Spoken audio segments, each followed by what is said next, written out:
இன்றைய திருப்பாவை 28வது பாசுரம். ரொம்ப அழகான பாசுரம்.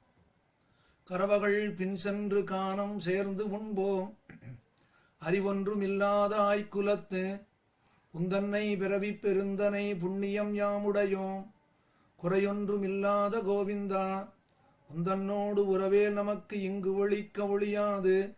அறியாத பிள்ளைகளோ அன்பினால் உந்தன்னை சிறுபேர் அழைத்தனவும் சீறி அருளாதே. இறைவா நீ தாராய் பறை ஏலோர் எம்பாவாய். இன்றைய பாசுரத்திலே ஆண்டாள் பரிபூரணமான சரணாகதியை அனுஷ்டானம் பண்ணுகிறாள். அப்ப சரணாகதினா என்னது? சரணாகதி என்றால் தொண்டரடிப்புடியாழ்வார் திருமாலையிலே சரணாகதி என்றால் என்ன என்பதை காட்டிக் கொடுத்தார். ஊரிலேன் காணியில்லை உறவு மற்ற ஒருவர் இல்லை, பாரில் நின் பாதமூலம் பற்றிலேன் பரமமூர்த்தி. எம்பெருமானே, உன்னைத்தவிர அடியேனுக்கு வேறு யாரும் கதி இல்லை. உன்னைத்தவிர அடியேனுக்கு கிருபை பண்ணக்கூடியவர்கள் யாரும் கிடையாது. நீ ஒருவன்தான் கிருபை பண்ண வேண்டும், நீ ஒருவனே கிருபை பண்ண வேண்டும் என்று எம்பெருமான் திருவடிகளிலே என்னால் ஆவது ஒன்றுமில்லை, உன் கிருபை இருந்தால் ஒழிய எதுவும் நடக்காது என்று அவன் காலடியிலே விழுந்து கிடப்பது என்பது சரணாகதி. இப்ப நேற்றைய பாசுரத்தில் ஆண்டாள் சூடகமே தோள்வளையே தோடே செவிப்பூவே பாடகமே என்று அணைய பல்கலனும் யாமணிவோம், எல்லாம் எங்களுக்கு வேணும்னு கேட்டான். கேட்ட உடனே கண்ணன் கேட்டான், சரி நீங்கள் கேட்டதை நான் கொடுப்பது என்பது நிச்சயம் உண்டு, ஆனால் ஒன்றே ஒன்று எனக்கு தெரிய வேண்டும். இதை நான் உங்களுக்கு கொடுப்பதற்கு நீங்கள் என்ன செய்தீர்கள்? ஏன்னா சாஸ்திரமே என்ன சொல்றது, வெறுமனோத்திற்கு ஒன்று கொடுக்கலாமா? கொடுக்க கூடாதே, அவ ஏதாவது பண்ணியிருக்கணுமே. நீங்கள் என்ன செய்தீர்கள்? ஆண்டாள் கேட்டா, நாங்கள் என்ன பண்ண முடியும்? சரி, நீங்கள் என்ன செய்தீர்கள் என்பதை சொல்லுங்கள். உங்களுக்கு ஏதேனும் பக்தி உண்டா, ஞானம் உண்டா, உங்களுடைய ஸ்வதர்மம் உண்டா என்பதை நான் கூறுகிறேன். ஆண்டாள் சொன்னா, எங்களுக்கு ஒன்றும் தெரியாதே, எங்களுக்கு கர்மயோகமோ ஞானயோகமோ பக்தி யோகமோ ஒன்றும் தெரியாதே. அப்ப கண்ணன் கேட்டான், ஒன்றும் தெரியாது ஒன்றும் அறியாதவர்கள் என்னிடத்தில் ஏன் வந்தீர்கள் என்று கேட்க, அதற்கு சமாதானம் இப்பொழுது சொல்கிறாள். கண்ணா, நாங்கள் யார் தெரியுமா? எங்களிடத்தில் எதுவும் கிடையாது. கறவகள் பின் சென்று காணம் சேர்ந்து உண்போம். தினமும் மாடு மேய்க்க போவோம். பசுமாடுகள் எங்கு செல்கிறதோ அங்கு செல்வோம்.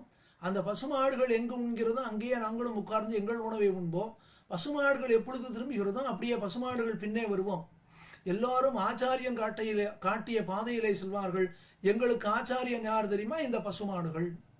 கறவைகள் பின் சென்று காணம் சேர்ந்து உண்போம். அப்போ கண்ணன் கேட்டான், சரி உங்களுக்கு கர்மயோகம் இல்லைன்னா ஞான யோகம் இருந்திருக்கலாமே, போன ஜென்மாவில ஏதேனும் பண்ணி இருந்து அதனால ஞான யோகம் வரலாமே. நான் அப்போதான் ஆண்டாள் சொன்னா, அறிவொன்றும் இல்லாத ஆய்குலம். கண்ணா, நாங்க யாரு? அறிவே இல்லாதவர்கள், அறிவொன்று ஒன்றுமில்லாத ஆய்குலம். அப்ப கண்ணன் கேட்டான், அப்ப உங்கள்ட்ட எதுவுமே கிடையாதான்? நான் ஒன்னே ஒண்ணு உண்டு, உந்தன்னை பிறவி பெருந்தனை புண்ணியம் யாமுடியும். எங்களுக்கு என்ன இருக்கு தெரியுமா? நீ எங்களுக்கு கிருபை பண்ணுவதற்காக சாட்சாத் புண்ணியனாக இருக்கிறாய். குறை ஒன்றும் இல்லாத கோவிந்தா, எங்களிடத்துல ஒன்றும் கிடையாது, ஆனா உன்னிடத்தில் இல்லை என்பதே இல்லை. குறைவே இல்லாதவன், யார் எதை கேட்டாலும் கொடுத்தாலும் என்ன கொடுத்தோம் என்று நினைக்கக்கூடிய ஆர்ஜவத்தோடு இருப்பவனே கோவிந்தா, குறை ஒன்றும் இல்லாத கோவிந்தா. சரி, நாங்கள் கேட்டதை கொடுக்க முடியாது என்று உன்னாலும் சொல்ல முடியாதுன்னா. கண்ணன் கேட்டான், ஏன்னா? அப்பதான் ஆண்டாள் சொன்னா, உந்தன்னோடு உறவேல் நமக்கு இங்கு ஒழிக்க ஒழியாது. கண்ணா, உனக்கும் எங்களுக்கும் உண்டான சம்பந்தத்தை நீயும் ஒழிக்க முடியாது, நாங்களும் ஒழிக்க முடியாது. மற்றவர்கள் இதை ஒழிக்க வேண்டும் என்றாலும் அவர்களாலும் முடியாது.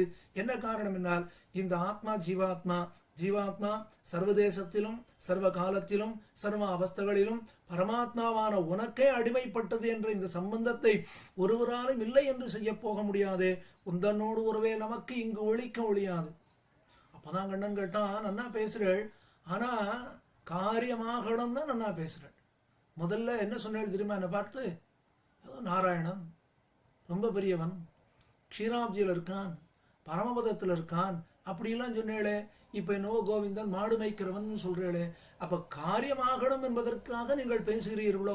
கண்ணன் ஏன் என்ன கேட்டான்னா, இவா மனசுல என்ன இருக்குன்னு நன்னா தெரியணும் என்பதற்காக கேட்டான். அப்போதான் இவா சொன்னா, அறியாத பிள்ளைகளோ. கண்ணா எங்களை போய் இப்படி பேசுறா அப்படி பேசுறான்னு சொல்றீங்க. நாங்கள் கீழே ஒவ்வொரு பெண்ணையும் எழுப்பினோமே.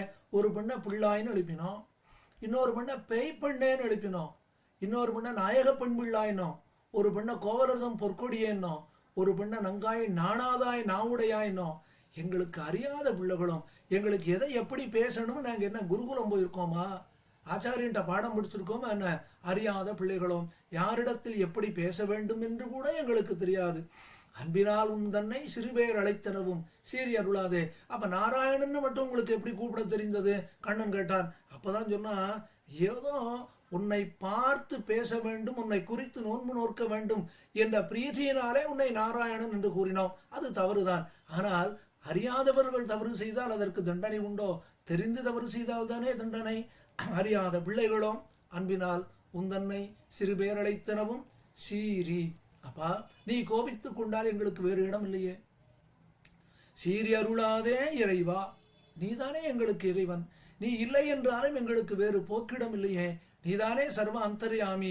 அப்படி இருக்க நீயும் இல்லை என்றால் நாங்கள் எங்கு போவோம்? நீ தாராய் பறை. நப்பின்னை பிராட்டி கொடுப்பதையெல்லாம் கொடுக்கிறேன் என்று சொல்லிவிட்டாள்.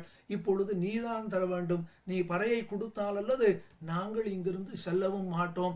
எங்களிடத்தில் எதையும் எதிர்பாராமல், எங்களிடத்தில் எதுவும் இல்லை என்பதையே கைமுதலாக கொண்டு நீ எங்களுக்கு கிருபை பண்ண வேண்டும் என்று தெரிவிக்கிறாள் ஆண்டாள். அது இன்றைய பாசுரம்.